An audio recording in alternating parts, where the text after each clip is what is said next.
అంటే ఏజెంట్లు, పోలింగ్ ఏజెంట్లు కూడా పోలింగ్ కేంద్రాల్లో లేరా? మీ ఉద్దేశం నిజంగా ఈవీఎం ట్యాంపరింగ్ జరిగిందా? ఏంటి మీరు పర్టిక్యులర్‌గా ఏ రీజన్ చెప్తారు? అంటే ఎక్కువ శాతం 99% గ్యారంటీగా ఈవీఎంల పాత్ర అని నేను అనుకుంటున్నానండి. పోలింగ్ ఏజెంట్లు కూటమి ప్రభుత్వం పోటీ చేసిన చోట వాళ్ళ అభ్యర్థులు బాగా ఎక్కువగా ఉన్న చోట ఎస్సీ, ఎస్టీ, బీసీ మైనారిటీ వర్గాలు ఎక్కడన్నా మారుమూల ప్రాంతాల్లో కానివ్వండి, ఎక్కడన్నా ఏజెంట్లుగా కూర్చున్న చోట మాత్రం ఖచ్చితంగా వాళ్ళు వీళ్ళని బెదిరించడం ఇవి చేశారని చెప్పేసి నేను అనుకుంటా ఉన్నాను. మీరు అధికార పార్టీలో ఉంటూ చాలా చోట్ల రోడ్లు వేయించారు, మంగళగిరి నియోజకవర్గానికి అభివృద్ధి బాగా చేశారు. మీ సొంత డబ్బులు కూడా ఖర్చు పెట్టుకున్నారు. అప్పులు పాలయ్యారా బాగా?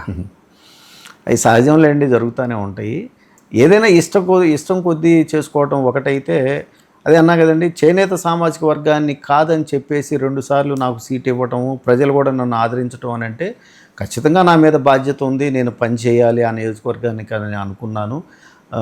ఎప్పుడూ ఎక్కడా కూడా పైసా లంచం తీసుకోకుండా చేయగలిగినంతటువంటి అభివృద్ధి నేను చేశానని చెప్పేసి నేను భావిస్తాను. పార్టీతో టచ్లో ఉన్నారా సార్? నేను రాజకీయాలకే దూరంగా ఉన్నానండి. ఇక ఏం చేస్తున్నారు ఇప్పుడు? నేను వ్యవసాయం చేసుకుంటాను. ఎక్కడ సార్? ఫిరంగిపురం మండలం ఉందండి, ఇక్కడే తాడికొండ నియోజకవర్గం. యాక్చువల్గా ఫిరంగిపురం మండలం మా ఓన్ నేటివ్ మండలం. అయితే మా ఊరు ఇప్పుడు నేను ప్రస్తుతం ఉన్న పెదకాకని మా నాన్న దత్తు రావడం జరిగింది కాబట్టి పెదకాకంలో ఉంటున్నాం. కానీ మాకు అక్కడ పొలాలు, ఆస్తులు అవన్నీ ఉన్నాయి.